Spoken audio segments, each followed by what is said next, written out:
Dao Te Ching Chapter 11. The Art of Embracing Emptiness in Life. 30 spokes converge on a single hub. It is the empty space within that makes the wheel useful. Clay is shaped to form a vessel. It is the empty space inside that makes the vessel functional. Doors and windows are cut into walls to make a room. It is the empty space within that makes the room livable. Therefore, what exists provides benefit, but it is non-existence that makes it truly useful.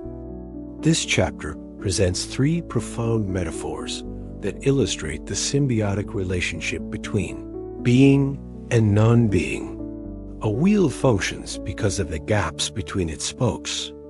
A vessel holds content because of its emptiness, and a house is livable because of its doors and windows. This wisdom, using emptiness to create utility, is akin to the artistic principle of negative space in Chinese landscape paintings. It appears vacant, yet within it lies boundless potential. This chapter offers several key insights. Firstly, resonance between Eastern and Western philosophies. On the ruins of the Athenian Acropolis, Socrates once declared, "I know that I know nothing." This empty cup mindset echoes Laozi's philosophy of emptiness. Consider the elegant contours of an ancient Greek amphora. Its value lies not only in the solid clay, but also in the carefully crafted void within, which makes it capable of holding wine. Similarly, modern existentialist philosopher Martin Heidegger, in Being and Time, introduced the concept of clearing, suggesting that only by emptying preconceived notions can one experience true existence.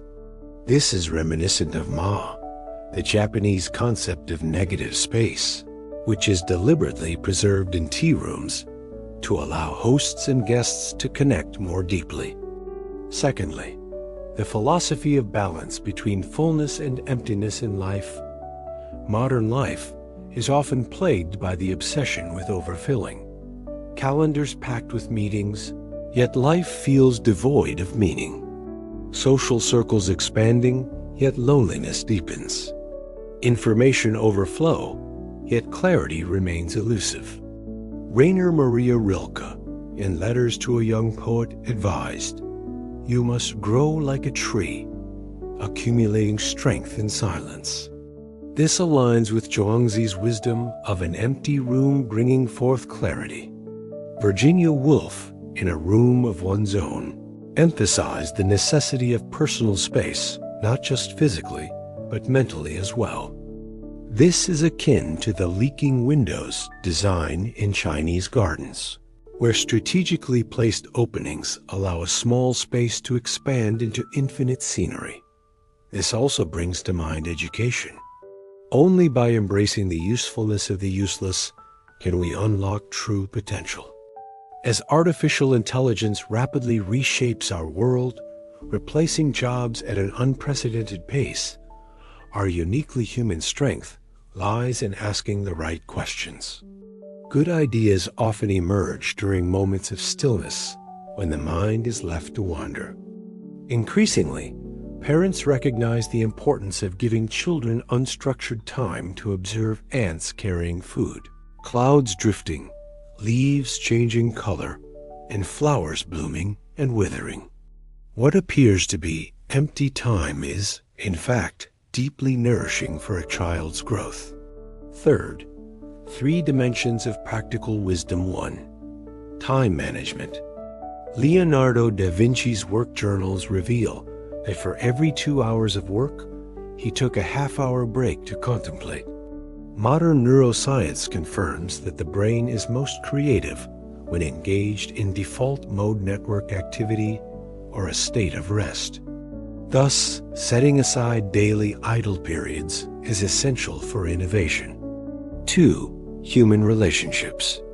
French philosopher Emmanuel Levinas proposed the philosophy of the other, emphasizing that listening is more important than speaking. This is akin to the harmonics in traditional Chinese guqin music, where the most soul-stirring sounds arise not from direct plucking, but from the resonance in the silent spaces between. Similarly, in conversations, leaving pauses, like the intentional brushstrokes in an ink painting, often fosters deeper connection. 3. Self-growth. Friedrich Nietzsche's "Thus Spoke Zarathustra" describes 3 spiritual transformations, from camel to lion to child, mirroring Laozi's wisdom of returning to the state of an infant.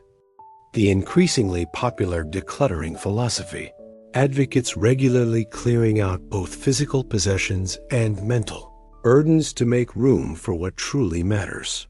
Knowing what you want is intelligence. Knowing what you don't need is wisdom. In the Deutsches Museum in Munich, the oldest surviving astrolabe is carefully preserved. The intricate engravings feature deliberately left gap spaces that still shimmer with the brilliance of ancient craftsmanship. This brings to mind Albert Einstein's study, where the only decorations on his walls were portraits of Michael Faraday and James Clerk Maxwell. He once said, "The grander the edifice of physics, the more space must be reserved for thought." When we learn to create intentional emptiness in our lives, like the poet Halder Lin's "Dwelling Poetically," or Dao Yuanming's tranquil "Picking Chrysanthemums by the Eastern Hedge," these seemingly useless empty spaces become the fertile ground that nourishes the soul. In the midst of life's clamor, they help us find our own place of clarity and peace. Key takeaways.